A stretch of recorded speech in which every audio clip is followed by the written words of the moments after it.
y logía viene de estudio y tratado. Entonces es el estudio sobre Cristo. Entonces, pues bueno, vamos a dar inicio. Les pido el favor de que cerremos nuestros ojos. Vamos a hacer una pequeña oración en el nombre del Padre, del Hijo, del Espíritu Santo. Amén.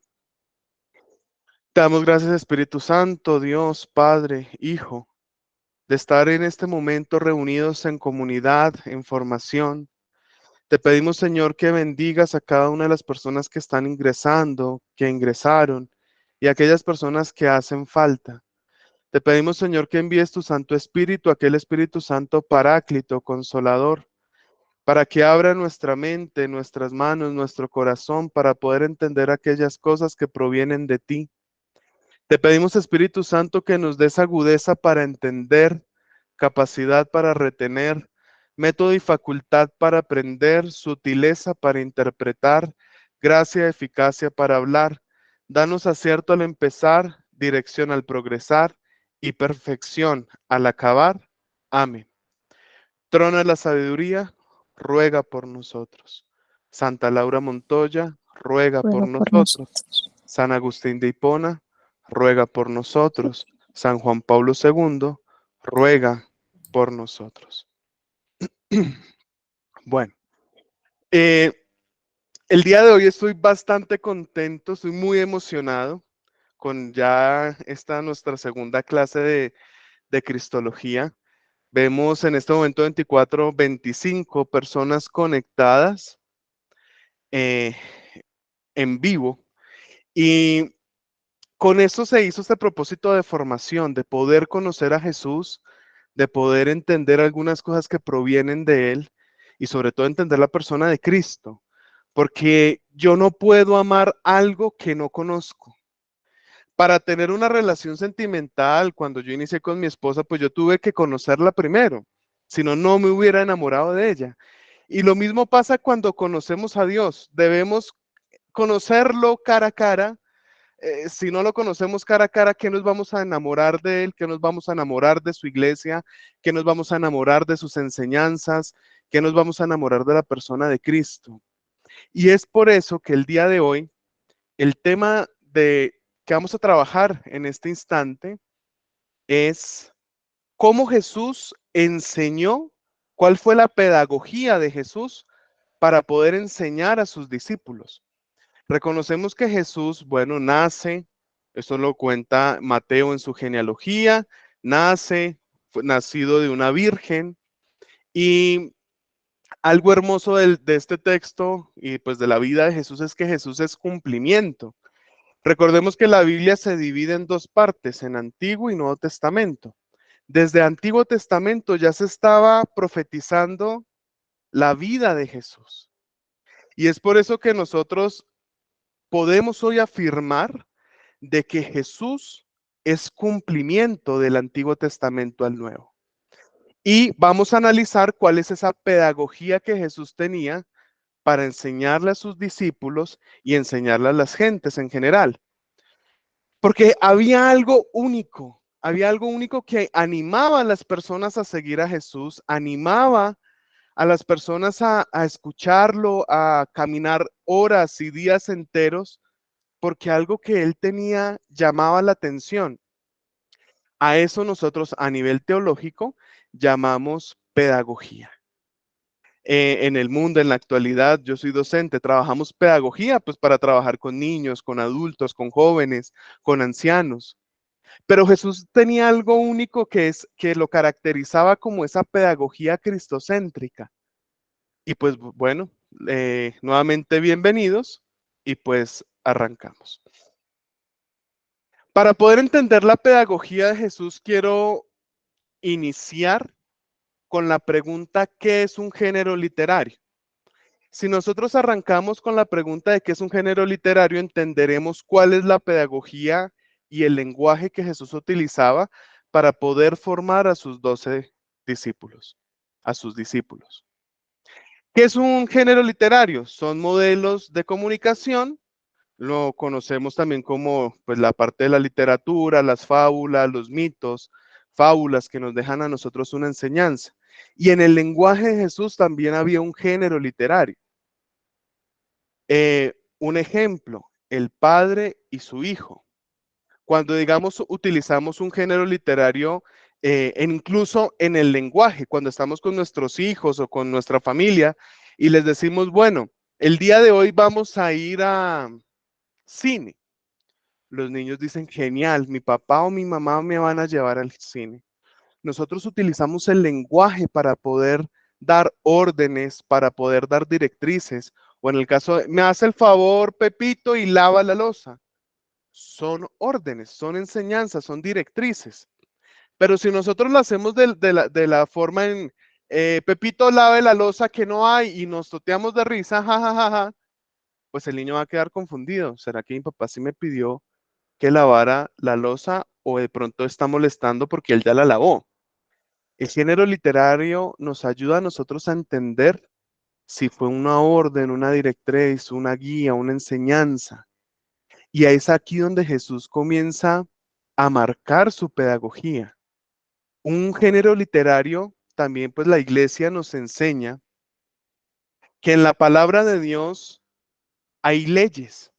Eso lo encontramos en el Antiguo Testamento en Deuteronomio. Deuteronomio, deuteros, quiere decir ley. También encontramos súplicas y alabanzas en los salmos, cuando el pueblo de Israel cantaba gritos y júbilos porque Dios les permitió cruzar el mar rojo y salieron en victoria de Egipto. Cantaban alabanzas, y esa es la mayoría de alabanzas, están inmersas en los salmos. Pero también encontramos enseñanzas que el día de hoy vamos a trabajar en 5 puntos claves. Yo te invito a que si estás en casa, aprovecha, utiliza un cuadernito, escríbelos, porque eso también te ayudará a ti a iniciar una formación en donde tú ya también vas a ser capaz de proyectar esa formación a los demás. Yo sé que en muchas ocasiones nos encontramos con personas que quieren saber de Dios, que tienen muchísimas preguntas, incluso nuestros hijos, los más cercanos, el fratelo, el más cercano, el hermano, es aquel que tiene más preguntas y sé que a más de uno de los que está aquí, los más pequeños, los niños, los jóvenes, se le han acercado y les preguntan por qué existe Dios, quién es Dios, quién creó a Dios, por qué el Génesis, por qué eso obedeció a Adán y Eva, por qué la figura de Cristo, quién es el Espíritu Santo. Y esas preguntas nos ayudan a nosotros al poder entender en realidad, cara a cara, con quién estamos hablando, cara a cara con quién estamos, a quién le estamos pidiendo y sobre todo pasamos a un encuentro personal de intimidad. Este curso tiene una esencia distinta al resto de formación teológica, porque aquí yo no estoy formando a nivel catedrático. Es poder bajar la teología a un lenguaje sencillo, que es lo que nos pide el Papa Francisco, un lenguaje que podamos entender todos desde el laicado. Y pues la iglesia nos enseña estos géneros literarios desde Pío XII, inicia, nos motiva a nosotros al estudiar estos géneros bíblicos, en donde el conocimiento de los géneros literarios nos permiten interpretar mejor la palabra de Dios. Si no fuera mediante estos géneros literarios, pues nosotros no podríamos llegar a interpretar lo que Dios quiere para nuestra vida. Porque el término Biblia, como tal, es un libro, es una enseñanza. Pero esas enseñanzas, ¿cómo las podemos llegar a nosotros a transmitirlas? ¿O cómo podemos interpretarlas? ¿O cómo podemos descubrir el mensaje que Dios quiere que nosotros comprendamos? Ahí están los géneros literarios. El día de hoy les voy a brindar 5. Son muchos más, e incluso dependiendo si es del Antiguo o el Nuevo Testamento. Hay géneros literarios de teólogos que nos han ayudado a interpretar la Biblia. Por ejemplo, hay uno que es Bellhausen, que nos habla de también géneros literarios de que hoy en día no se pueden utilizar, pero que nos ayudan a poder interpretar de una manera más sencilla, como el sacerdocio, la naturaleza de Dios y así sucesivamente. Pero el día de hoy vamos a arrancar con las bienaventuranzas. Daniel, las bienaventuranzas ya me las sé de memoria, sí, lo comprendo, pero vamos a tratar de iniciar desde las bienaventuranzas entendidas como género literario. Ya vimos que es un género literario y pues ahorita pues lo vamos a interpretar paso a paso. Las bienaventuranzas están en Mateo 5 y en Lucas 6. Son breves enunciados que conectan las aspiraciones del corazón de Cristo con el corazón de los creyentes. Yo sé que en muchas ocasiones las hemos leído y las hemos entendido según nuestro proceso de vida, pero también en otros momentos quizás no las hemos entendido. Yo aquí voy a avanzar un segundito. Por ejemplo, nos dice que Jesús comenzó a enseñarles a sus discípulos diciendo, felices los que tienen alma de pobres, porque de ellos pertenecerá el reino de los cielos. Pero ¿cómo así que tengo que tener o ser pobre? Porque esta enseñanza de Jesús, si soy pobre, entonces captaré el reino de los cielos o de pronto me alejaré de él. Otra de estas enseñanzas de las bienaventuranzas es felices los que lloran porque ellos serán consolados, pero consolados mediante quién. Felices los pacientes porque recibirán la tierra en herencia. Si se dan cuenta, cada una de las bienaventuranzas en nuestra vida nos deja una enseñanza clave. Felices los que trabajan por la paz porque ellos serán llevados y llamados hijos de Dios. Felices los que tienen el corazón puro porque verán a Dios. ¿Cuántos de los que estamos aquí anhelamos ver a Dios con ese corazón puro? Felices los misericordiosos porque tendrán misericordia. ¿Cuántas veces negamos la misericordia a aquel que nos lastimó, nos hirió y nos alejamos de él? Aquí nos dicen las bienaventuranzas, ¿quieres que te perdonen? ¿Quieres que Dios tenga misericordia de ti? Perfecto. La misma misericordia que tú posees es la misma misericordia con la que Dios y la vida te juzgará. Felices los que tienen hambre y sed de justicia, porque serán saciados. ¿Cuántas veces nos han callado, aunque tengamos la verdad? Felices los que son perseguidos por practicar la justicia, porque a ellos le pertenece el reino de los cielos. ¿A cuántos de nosotros no nos han silenciado por defender la verdad? Incluso, mira, no solamente dentro de la iglesia, analízalo también desde la vida y desde de pronto de tu trabajo. Te diste cuenta que alguien estaba robando y tú quisiste denunciarlo y por ello incluso se te devolvió todo y te echaron, te despidieron. Felices ustedes cuando sean insultados y perseguidos y cuando se les calumnie en toda forma o causa de mí. ¿Cuántos de nosotros no se nos han reído porque creemos, porque de pronto hemos ido a un retiro, porque hemos servido en la iglesia o servimos en la iglesia, si acá hay ministros o si de pronto se ríen de nosotros porque enseñamos en catequesis o porque de pronto incluso hay una enseñanza muy bonita de, de un cantautor de música católica que se llama Martín Valverde. Él decía que en cada uno de sus viajes le daba risa ver cuando el avión despegaba, porque se fijaba cuando las personas se persignaban. Persignar es el gesto de la cruz. Y algunos lo hacían de modo incógnito, que nadie los viera, se tapaban, se volteaban, incluso dándole la espalda a todo el mundo para poder bendecirse. Otros les daba tanto pánico llegar a bendecirse que pareciera como si estuvieran robándose algo, que nadie se diera cuenta. Es allí donde nosotros debemos entender cuál es nuestra esencia de vida. Si tú estás acá porque te apasiona el tema de Dios, porque quieres formarte, es algo que te va a llenar y te va a lograr eh, entrelazar tu ADN. Lo que nos diferencia del resto de las personas, yo como Daniel Alfonso, ¿qué me diferencia a otro Daniel Alfonso del mundo? Es mi esencia a nivel filosófico. Lo que me hace único es mi esencia, que es única, exactamente única, que no se va a repetir. Podré tener algunas cosas en común con otro Daniel o con alguna de las personas que estamos acá, pero lo que me hace único como Daniel Alfonso es mi esencia. Y en mi esencia, en ese ADN, está inmerso el ADN de Dios, como hijo y criatura de Dios. Entonces no nos dé pena enseñar, no nos dé pena educar. Obviamente tampoco podemos llegar a coger a bibliazos a todo el mundo en esa apologética, en esa defensa de la fe, no. Jesús no cogió a bibliazos a nadie. Jesús sí de pronto se despeinó un poquito cuando sacó a aquellos vendedores de su templo, desde la casa del Padre. Dice la escritura que lo sacó eh, bastante fuerte. Jesús ahí se muestra un poco no, bastante bravo, porque no era el espacio de venta del templo.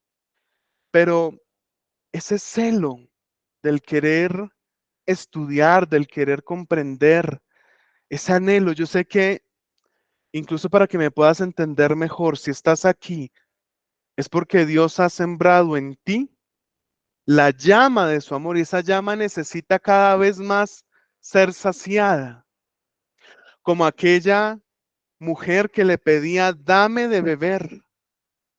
Y él le responde, te daré esa agua viva que calma y sacia, esa agua viva que sobrepasa todo entendimiento, con la excusa de Jesús de, oye, dame un traguito de agüita, no seas malita, la samaritana.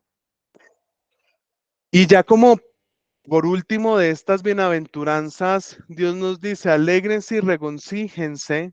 Ay, perdón, me volví. Alégrense y regoncíjense entonces, porque ustedes tendrán una gran recompensa en el cielo. Esa recompensa en el cielo es aquella que pasa a un nivel escatológico. Ya les explicaré a ustedes qué es la escatología. La escatología, en esencia, a nivel teológico, es el fin último, lo que va más allá de la muerte, que es pues lo que entendemos como el paraíso, lo que va más allá después de la muerte. Entonces, si ustedes analizan y se ponen a ver estas bienaventuranzas, nosotros podemos comprender que Cristo con cada una de estas enseñanzas de las bienaventuranzas nos permite conectarnos cara a cara con Cristo, conectarnos de corazón a corazón con Cristo y con los demás creyentes. Un modo de vivir, una enseñanza, algo que nos ayuda a nosotros a captar qué es lo que Dios quiere y qué es lo que Jesús quiere para cada uno de nosotros en nuestra vida, en nuestra familia. Es una experiencia, una contraseña del corazón de Jesús. Por eso les digo, si ustedes no se erizan con esta frase, que las bienaventuranzas son la contraseña del corazón de Jesús, estamos perdidos a nivel de quererlo conocer. Porque incluso yo trabajo mucho esto como teólogo, catequista desde hace bastante tiempo y es, a mí no me sirve que un joven, una niña, un adulto crea por imposición. Cuando el adulto, el niño o el joven cree por imposición es cuando se desbarata la fe. La experiencia tiene un papel fundamental en nuestra vida, que es cuando logramos del conocimiento pasarlo a la vida y se conectan. De esta manera deja un recuerdo y una experiencia, algo que marca nuestra vida. Obviamente hay momentos a lo largo de nuestra vida, desde nuestra niñez en formación del colegio, universidad, etcétera, que nos enseñan muchísimo conocimiento. Sí, el conocimiento siempre va a estar, pero se vuelve experiencia cuando la fe también se interpone, antepone y se logran conectar y unir en una sola. Esa es la clave para poder entender de corazón a corazón, de cara a cara a Jesús unido a las bienaventuranzas. como yo se las desglosé ahorita. Bienaventurado el que tal, bienaventurado el que tal, este será el reino, estas son las promesas. Eso es lo que Jesús quiere para cada uno de nosotros. ¿Cuántos de nosotros en este video no estamos tristes, cansados, agotados? Bienaventurado el que sufre, porque traerá una consecuencia. Gozarás. Y esta comunicación de corazón a corazón nos enseña algo que es el Evangelio. El Evangelio se traduce, la palabra Evangelio se traduce como buena noticia. Y todas las enseñanzas de Jesús son buenas nuevas. Son buenas nuevas, es anuncio querigmático. El querigma es el primer anuncio que cada uno de nosotros recibió o que está recibiendo. Y es la invitación de Dios de llevar ese primer anuncio, ese querigma a cada una de las naciones, para que todos conozcan la buena nueva. ¿Y cuál es esa buena nueva? Que el Hijo de Dios, que es el Verbo encarnado de Dios, nació de una virgen, padeció, fue sepultado, resucitó, nos confiere a nosotros la gracia de la salvación y la redención. Esa es la buena nueva, la esperanza, la buena noticia, la alegría, el júbilo, la bienaventuranza de todo aquel que cree. El segundo, la segunda palabra clave de ese lenguaje que queremos nosotros adquirir, ese género literario, para poder interpretar el Nuevo Testamento y entender la persona de Cristo y su pedagogía hacia sus discípulos y hacia nosotros hoy en día servidores, son las controversias. Los que no contaron con la predicación de Cristo terminaron volviéndose enemigos de Cristo, como los escribas, los saduceos. Era tanto esa controversia que Jesús chocó bastante y les decía, cuando ellos lo probaban en la fe, raza de víboras, sepulcros blanqueados. Pero esa controversia en Jesús no debe ser una controversia ligada al orgullo, a la soberbia. Jesús no contestaba de esa manera. Jesús no quería generar esa controversia para humillarlos.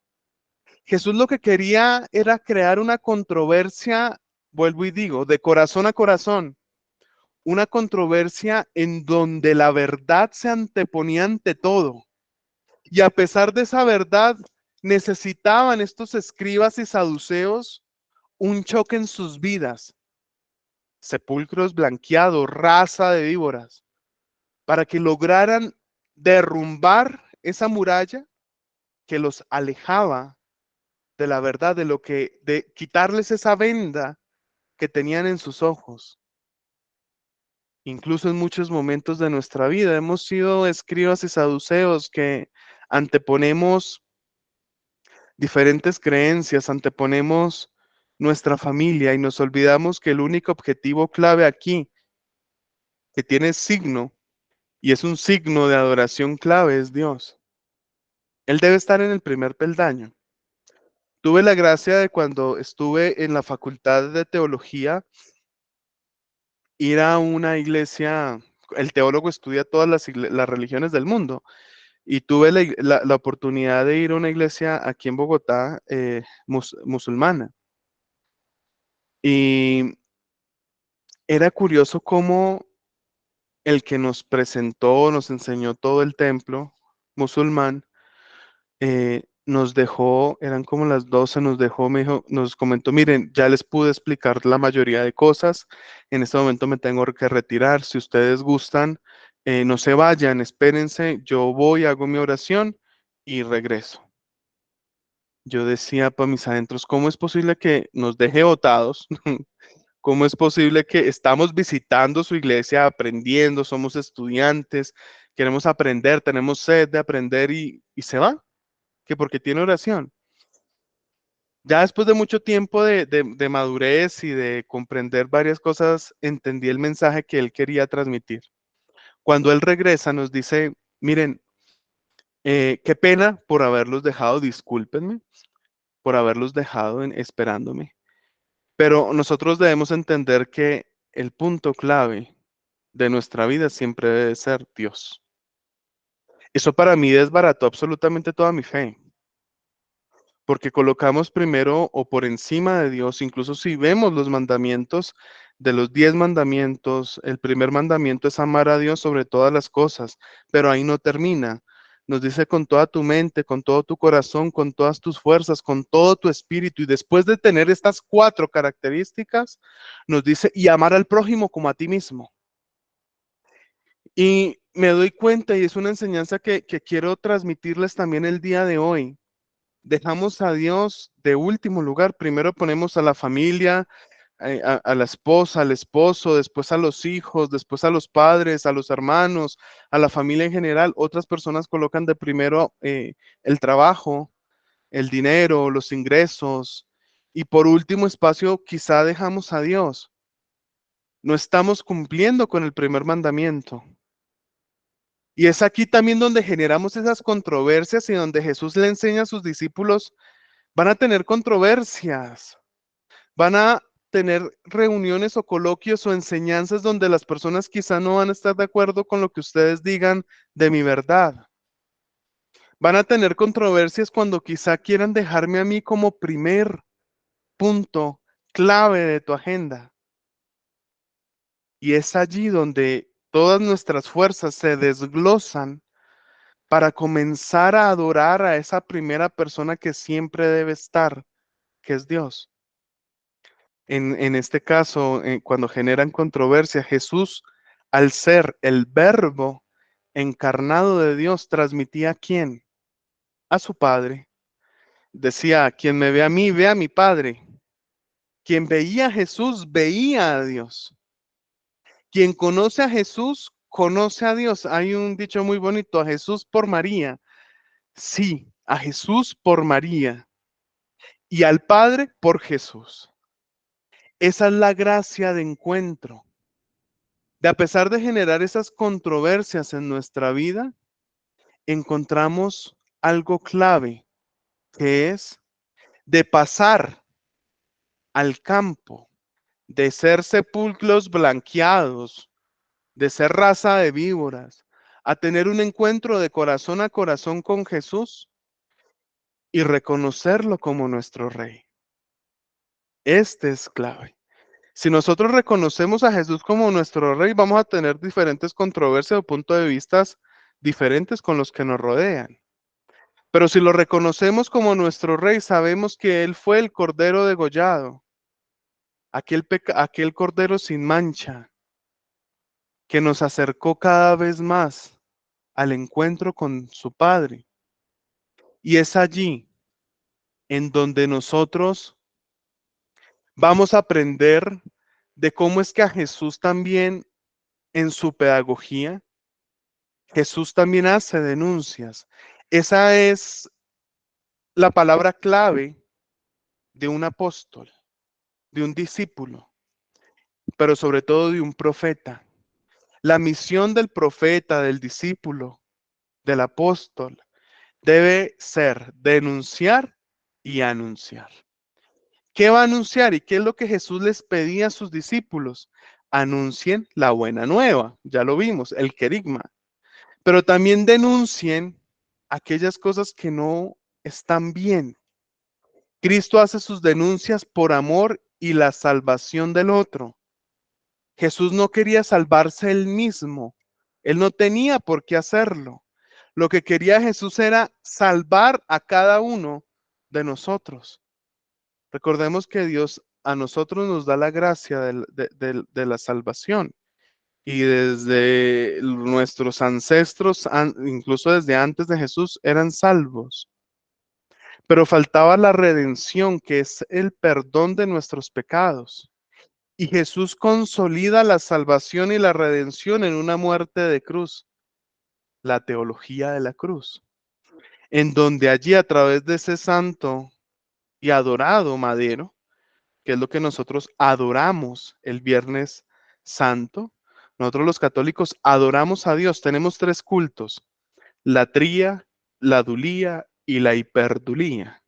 El culto de la tría es el culto de adoración a Dios. Nosotros adoramos únicamente a Dios. Y como católicos adoramos el signo de la cruz, ya que, como les he estado explicando, nos concede la salvación y la redención de nuestros pecados. La dulía es el culto de los católicos que tenemos, que nos permite a nosotros venerar a la Santísima Virgen María. Es el culto especial que la iglesia le tiene a la Santísima Virgen María a partir del rosario, de la persona de María.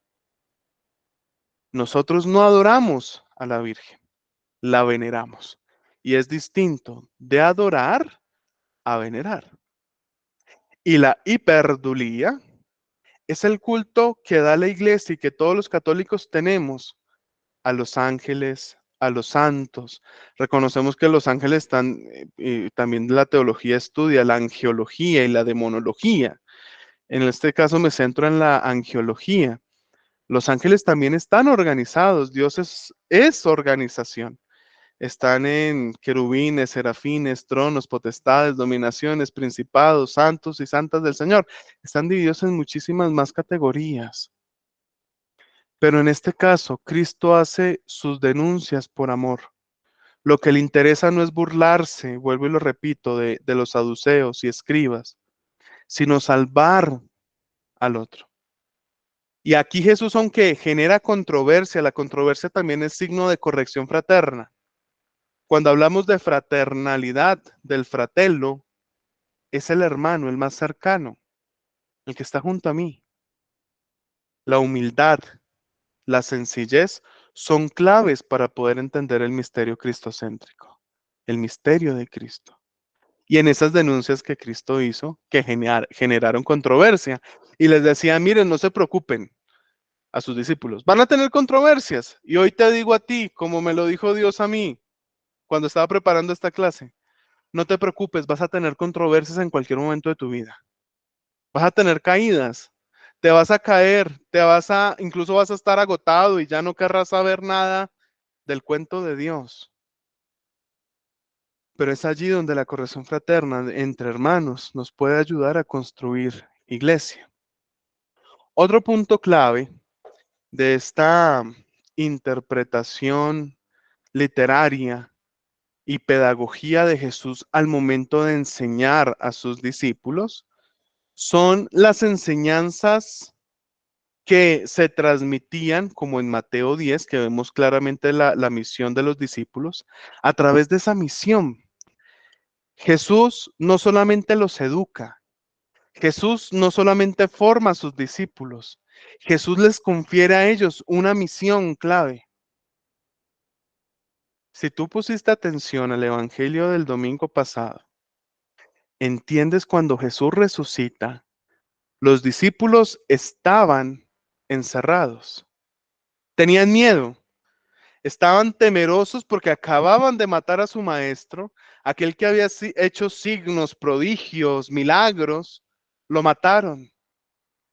Obviamente no entendían que Jesús iba a resucitar al tercer día, por más de que él en vida se lo repitió. Al tercer día reconstruir el templo, pero ellos no entendían que el templo era el cuerpo de él.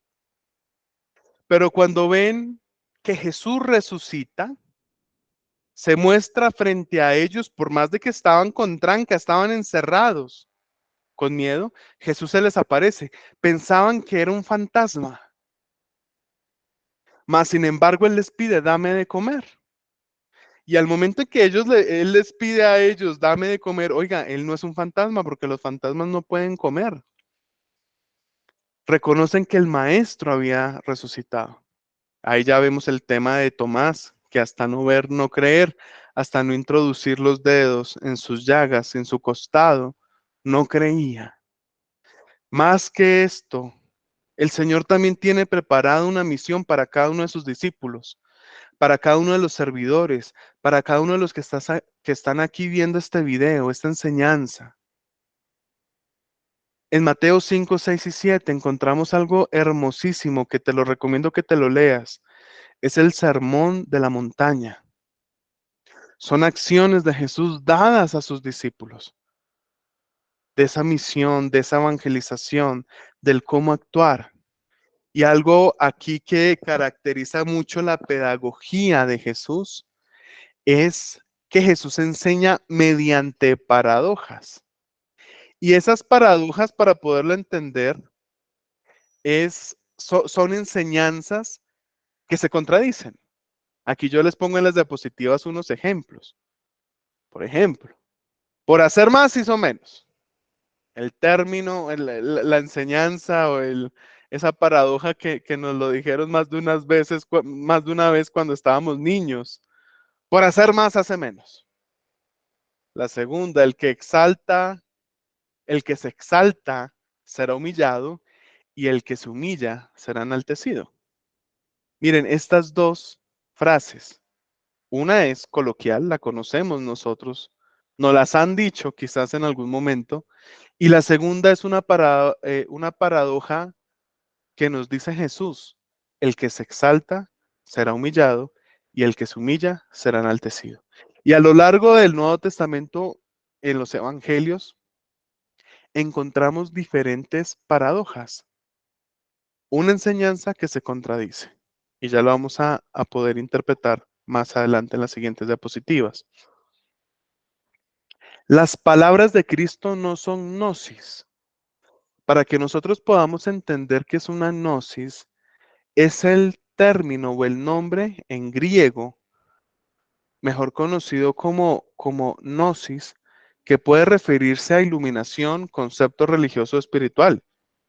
En la gnosis, nosotros entendemos porque comprendemos la enseñanza.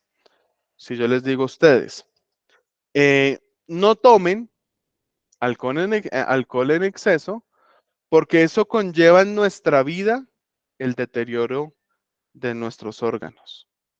Perfecto, es un lenguaje de gnosis en donde yo ya tengo el conocimiento y lo pongo en práctica, sencillamente.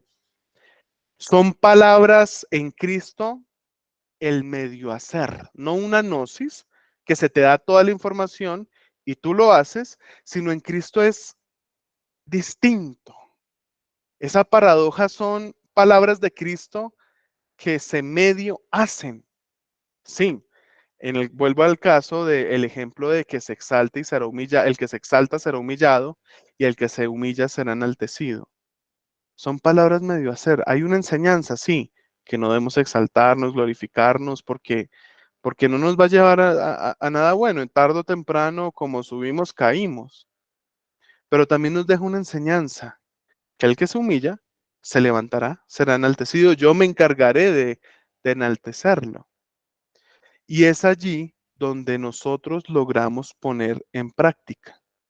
Ah, ok. Si entendemos que el que se exalta será humillado y el que se humilla será enaltecido, ¿cómo lo puedo yo poner en práctica en mi vida? Sencillo, listo. Tengo un nuevo cargo, un nuevo puesto, tengo de pronto un cargo que no había tenido antes, donde me toca coordinar no solamente el cargo, sino personas, tengo personas a cargo. Perfecto. ¿Cómo puedo yo mantener esa sencillez? ¿Cómo puedo mantener esa humildad?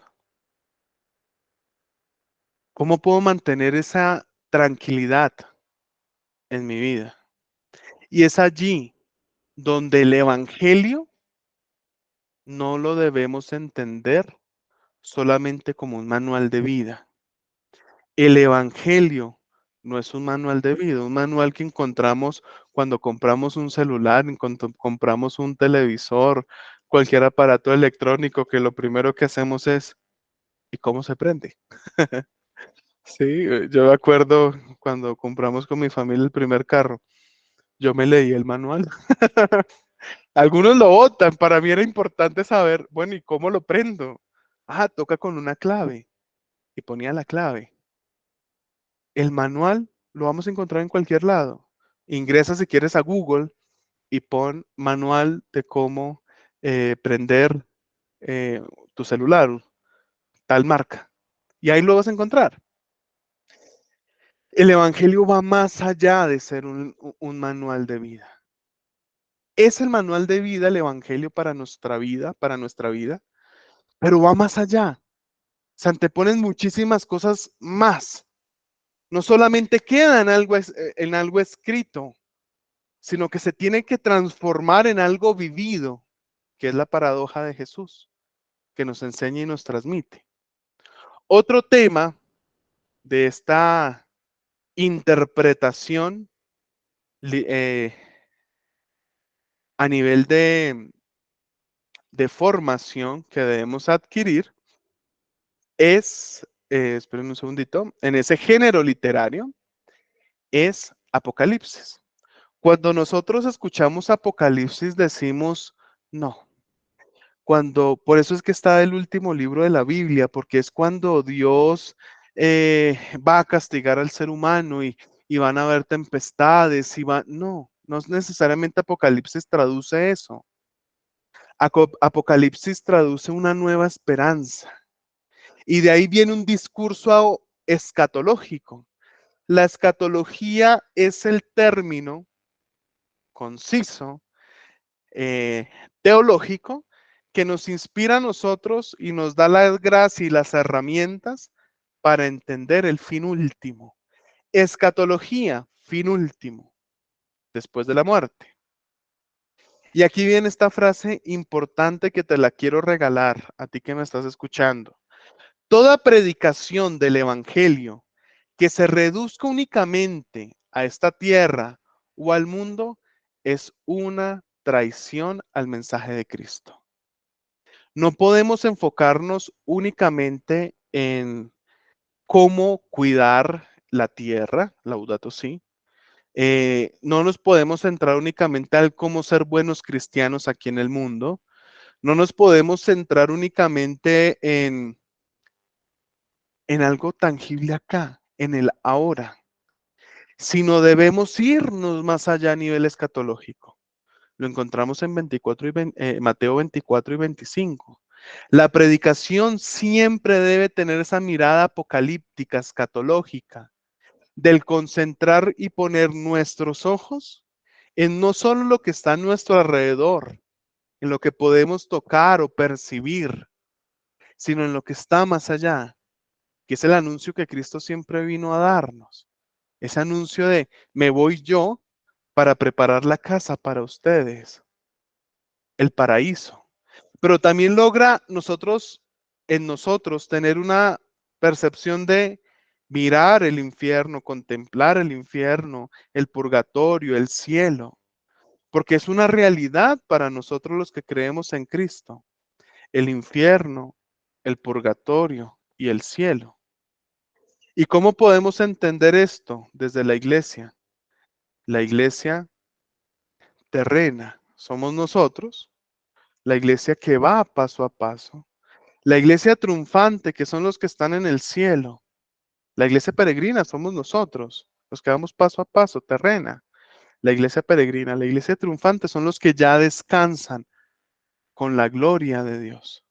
Y la iglesia purgante son aquellos que no decidieron reparar en vida y pasan al purgatorio.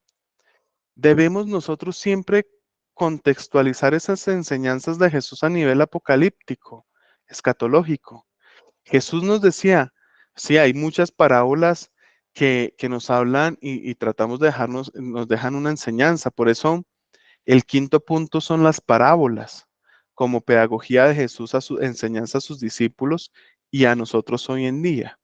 Pero quiero transmitirte algo clave y es las parábolas que dicen, ay, son tan bonitas, nos dejan una enseñanza. Quiero que la puedas interpretar hoy como herramienta. Las parábolas no son relatos a imitar o edificantes. Y quiero que lo veas acá. ¿Por qué? Porque en las parábolas también vemos personas que no debemos imitar y seguir, como el hijo pródigo. El hijo pródigo en Lucas mata en vida a su padre, le pide la herencia, se va, se la malgasta, en trago, en mujeres, etcétera, con sus amigos, pierde todo.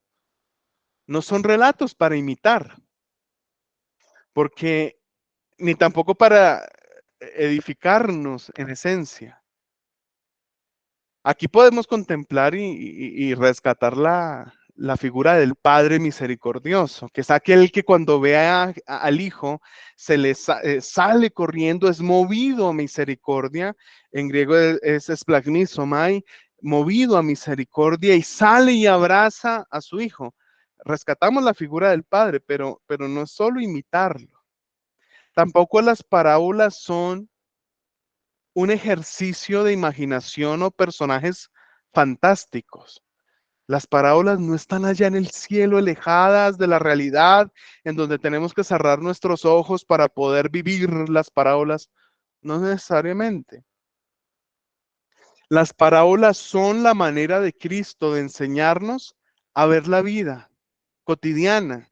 Es netamente, mi querida familia, es una escuela que nos enseña a nosotros el diario vivir, que tenemos que estar aquí en la tierra. Las parábolas son relatos de la vida cotidiana a través de los cuales Jesús nos enseña a descubrir los detalles y destellos de la luz de Dios.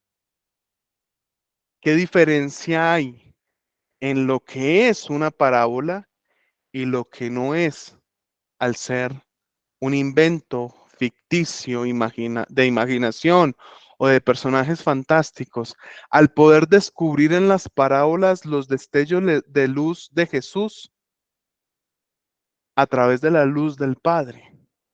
¿Qué es una parábola además? Una mirada a la ternura del amor de Jesús que nos enseña a mirar al mundo. Nos dice el Concilio Vaticano II que debemos discernir los signos de los tiempos. Cuando hablamos del discernir los signos de los tiempos, es el analizar, el ver, el observar. Nos lo diría el documento de Aparecida, el ver, juzgar y actuar.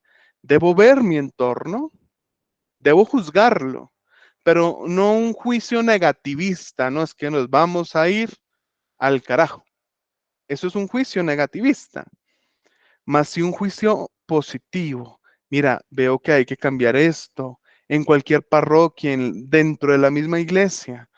Por eso me volví teólogo, porque conocía los errores de mi Santa Madre Iglesia y al juzgar no lo juzgaba con una mirada negativista, sino positivista en donde hay que mejorar esto, esto y esto, y mi vida se desgastará para poder apoyar ese granito de arena en construcción de mi iglesia.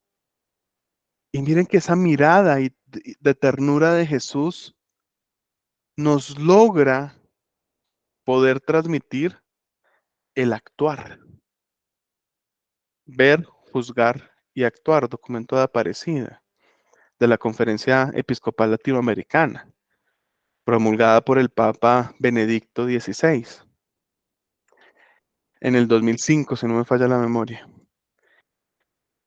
o en el 2008, bueno, como tal documento de Aparecida, por si quieres investigarlo a profundidad.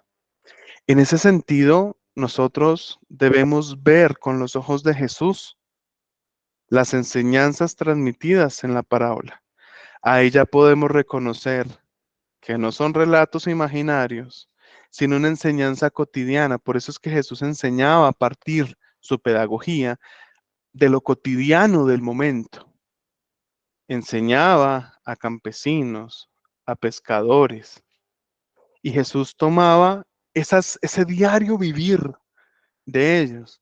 Si un sembrador siembra, está sembrando semillas y una de ellas cae en tierra pedregosa, otra cae en tierra con maleza y así sucesivamente, pero otra cae en tierra fértil y buena. ¿Qué pasará con la primera? No tendrá cómo crecer y el sol la quemará. La segunda, la maleza crecerá y opacará a, a esa semilla y no la dejará crecer y morirá. Pero si cae en tierra fértil, vivirá. son enseñanzas las parábolas que nos transmiten hoy en día a nuestra fe, a nuestro crecimiento espiritual, enseñanzas de esa pedagogía de Cristo, para que nosotros transformemos nuestra vida desde una manera sencilla y no imaginaria.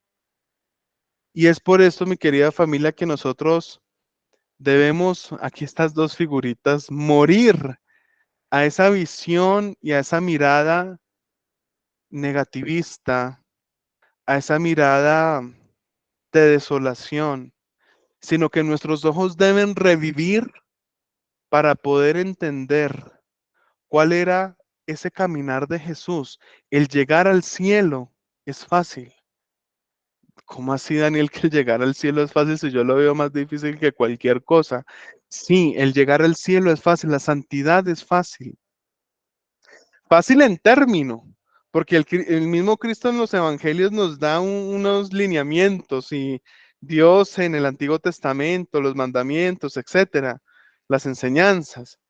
Es fácil porque nos obliga, no obliga, no, sino nos motiva a nosotros al querer construir una santidad desde nuestra humanidad. Nosotros no somos superhombres, somos seres finitos, mas no infinitos. Y al ser finitos, se nos concede a nosotros la gracia en Cristo de buscar eso que nos lleva más allá, después de la muerte, que es la escatología, el cielo, el paraíso, el compartir de la gloria celeste con Él, de compartir ese banquete, esa alegría en esa iglesia triunfante. Por eso debemos, otra enseñanza de Jesús que transmitía en su pedagogía, morir a nosotros para que Él viva, Juan el Bautista, por ejemplo, y cambiar nuestra mirada, nuestros ojos, el velo que siempre tenemos que a veces nos empaña y no nos deja ver más allá, a una fe experimentada, a una fe transmitida y a una fe conocida de corazón a corazón. El día de hoy se nos entrega a nosotros, a partir de la pedagogía de Cristo, las llaves, la contraseña de cómo era el corazón de Cristo para lograr la santidad.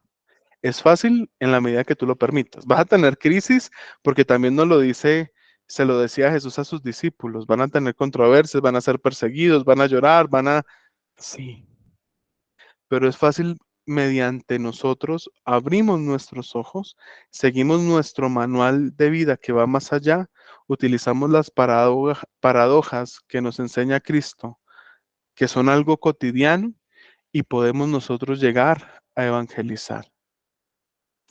Quiero aprovechar este momento para preguntarles a estas 33 personas que estamos en este momento en vivo, 34 y en directo, si tienen alguna pregunta, duda, inquietud o todo entendido, aportes. Yo soy docente y algo que les digo a mis estudiantes es, no existen preguntas bobas, sino bobos que no preguntan. Entonces, ¿tienen alguna duda, inquietud? Dani, Señor, más que pregunta o inquietudes, si porfa me recuerdas, nombraste tres, no me acuerdo cómo se describen, la dolía, la hiperdolía, ¿y cuál es la otra? perfecto. Esos son los cultos que tiene la iglesia, ¿sí? Entonces, el primero es la tría, así Tría, como tal ok, como se escribe, la tría, que es el culto de adoración únicamente a Dios. perfecto. La hiperdulía, con H, que es el culto a la Virgen María, y la dulía, que es para la Virgen María, y la hiperdulía, que es a los ángeles y a los santos. Ok. Perdón, Dani, Señor. para finiquitar la pregunta. La tría es adoración. La dulía es veneración y la hiperdulía. es el culto de veneración también que tenemos a los ángeles, a los santos. Ok, Pero recuerda también es que veneración. la dulía sí, la dulía es el culto únicamente que se le A da la Virgen a la María. mamá María. Ajá. De acuerdo, Y la ok, vale, hiperdulía de ahí para allá. listo. Vale, ¿Listo? gracias. Con gusto. ¿Otra pregunta que tengan? Dani, gracias, gracias, muy chévere la charla. Yo tengo una pregunta, me llamó mucho la atención cuando hablaste de Los Ángeles, que Dios es muy organizado y que tiene también sus ángeles divididos Ujú. mencionaste en varias secciones, llamémoslo así. Tronos, potestades, dominaciones, principados. Sí, Sí. quisiera, Dani, que por favor me contaras un poquito sobre el tema. Pues me llama muchísimo la atención que hay mucha gente que pues habla de ángeles, que pues a mi parecer no es nada que tiene que ver con Dios, sino más de Ujú. esoterismo y de muchas cosas. Entonces sí quisiera como entender un poquito, conocer un poquito más sobre el tema. Perfecto.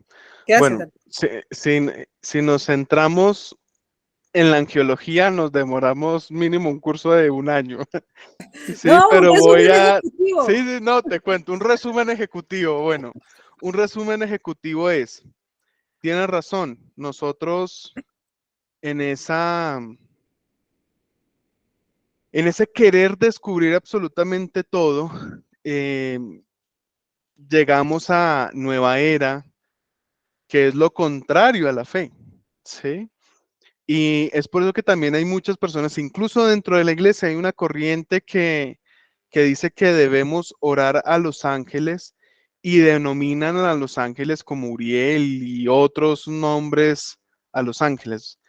Según la angiología, que nosotros seguimos como teólogos católicos, los únicos nombres que reconocemos bíblicamente son los tres arcángeles, Gabriel, Rafael y Miguel. Son los tres nombres que nosotros reconocemos, ¿sí? Eh, como San Miguel Arcángel, como el quien como Dios. Rafael y Gabriel, como el mensajero y el sanador. De ahí para allá, no conocemos ningún nombre bíblicamente que sea de algún ángel. Entonces, si alguien te dice, ven, te tengo la oración para que tú sigas a este ángel, huye de ahí, eso es nueva era. Y cuando yo les decía que Dios era tan organizado, que tenía esa organización tan perfecta, que podemos hoy en día entenderlo como organización de los ángeles, hay mucha más, ¿no? A través de la memoria reconozco los ángeles, arcángeles, que son Miguel, Gabriel, Rafael, serafines, tronos, potestades, dominaciones, principados. Solo me memoricé 7. Faltan muchas más. No quiere decir que tengan más poderío, no, es una organización también jerárquica, como dentro de nuestra iglesia. La iglesia también es jerárquica, eh, pero no la vemos ya gracias al Papa Francisco como una jerarquía en pirámide, sino una jerarquía circular, donde no es que valga más el que primero está y el último, que es el laico, valga menos, no, sino es una jerarquía circular donde todos valemos lo mismo. Sandra vale lo mismo que vale el Papa, porque es una jerarquía circular, solo que tiene otras funciones, ¿sí? Entonces, pues por eso, hasta ahí podría como definirte, pero sí se podría sacar un cursito más adelante sobre angiología. Y también, ¿por qué no?, demonología. Sandra, cuéntame. Buenas noches, Dani, ¿cómo has Buenas estado? noches. Bueno, es que lo que pasa es que está aquí mi hijo y tiene una pregunta respecto a Nueva Era. Pues Pero yo si sé me que de corcha, pronto, no. sí, de pronto, o sea, no sé, la idea no es corcharte, sino que me dice, mamá, están hablando de Nueva Era y él ha tenido siempre esta duda. Mi familia es del Putumayo, ¿sí? Ujú. y tenemos, o sea, tenemos mucha corriente indígena. Y el otro día vino un familiar y nos dijo que nos animó, bueno, a mí no me animó, a mi hijo lo animó a tomar yagé, ¿sí? No sé si entiendes qué es el yagé. Sí. Pero entonces yo le decía a mi hijo y siempre le he explicado que eso es nueva era. ¿Eso es considerado nueva era o no es considerado nueva era? Más que nueva era es algo espiritista, ¿sí? Ah, ok. ¿Qué es lo que hace el yagé a nivel espiritual? Es un estado donde el cuerpo logra, el alma logra como salir del cuerpo y tienen algunas experiencias más allá. Grandes sacerdotes exorcistas han enseñado que es elemental el no buscar ese tipo de espiritualidades que sobrepasan una identidad en Dios sanas, sino que incluso puedes preguntarle a aquellas personas que ya han probado el yagé, se experimentan náuseas, vómitos, solturas, se logran como apartar, no entra a un estado de unión, porque nosotros hoy en día somos cuerpo, alma, espíritu, según Santo Tomás de Aquino. Al probar ese tipo de cosas espirituales negativas, lo que hace es quebrar esa unidad hipostática y fracturarla, ¿sí? Entonces quedamos como cojitos. Y ese abrir y destruir esa unión genera que pueda entrar otras cosas que no estaban dentro de nosotros, ¿sí? Quedamos vulnerables a toda la parte espiritual. Y si queremos profundizar a lo que pasa a nivel espiritual, podemos leer documentos del Santo Cura de Ars, de San Juan de la Cruz, como Santo Tomás de Aquino, como cuerpo, alma y espíritu, los motores de la vida, y etcétera. Muchísimas gracias, Dani. Con gusto. Últimas dos preguntitas que tengan. Miren, la ñapa, pero no me corchen, y si me corchan, dentro de 8 días saco la respuesta.